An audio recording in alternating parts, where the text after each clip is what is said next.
Somali-born Congresswoman Ilhan Omar does not believe that Israel is an ally or a democracy, and she believes that its treatment of Palestinians is an occupation. I present to you the face of the Democratic Party in the United States, quite recognizable to those of us who have observed parties of the left in Europe be colonized by a combination of hardcore left-wingers and Islamists. You see this everywhere, especially in Jeremy Corbyn's Labour Party. Joining us now to talk about this unfortunate change in the U.S. Democratic Party is our friend Joel Pollak, Senior Editor-at-Large at Breitbart.com. Joel, nice to see you again. Nice to see you too. You know, in some ways, the kookiest politician in the room, it's like a reality TV show. Whoever says the kookiest thing often gets the camera time. You see that with outbursts in the Republican Party too.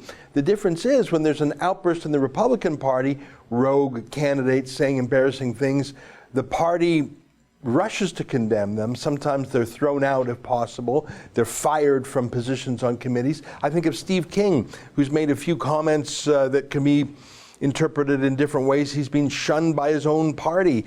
The Democrats have done the opposite. They haven't shunned Ilhan Omar. They've made her a star. Yeah, they've made her a star because she is a useful symbol to Democrats of a number of different constituencies. She's the first Muslim woman in Congress, along with Rashida Tlaib. She's also African American, and she is also an immigrant. So the ability of her campaign, I suppose, in 2018, and now her congressional office to play that identity politics game has, in a sense, shielded her from criticism.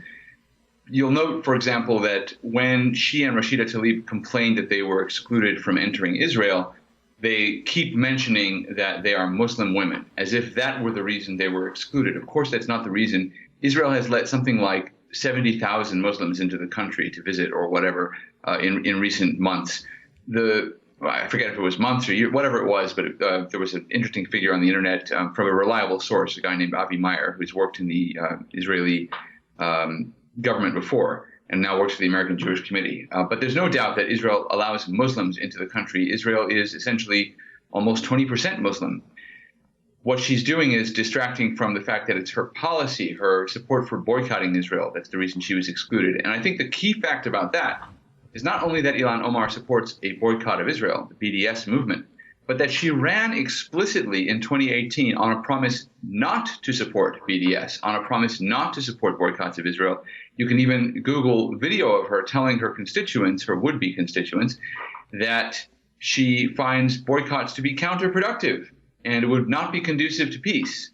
So she ran on that understanding, and once she was elected, she decided to throw her office behind this idea of a boycott, even though it is really not even a 5% position among the American electorate or among the congressional representatives of the country as a whole. Boycotting Israel basically was soundly defeated in the House of Representatives, the Democratic-controlled House of Representatives, by something like 398 to 17. So she actually represents a very, very marginal minority. So to protect the, if I can say this, the idiocy of her point of view, she hides behind identity politics. That's an excerpt from the Ezra Levant show. Every day I do a video monologue and then I interview an interesting guest, and then I end by reading my hate mail. But you've got to subscribe to it, which you can do at therebel.media/shows.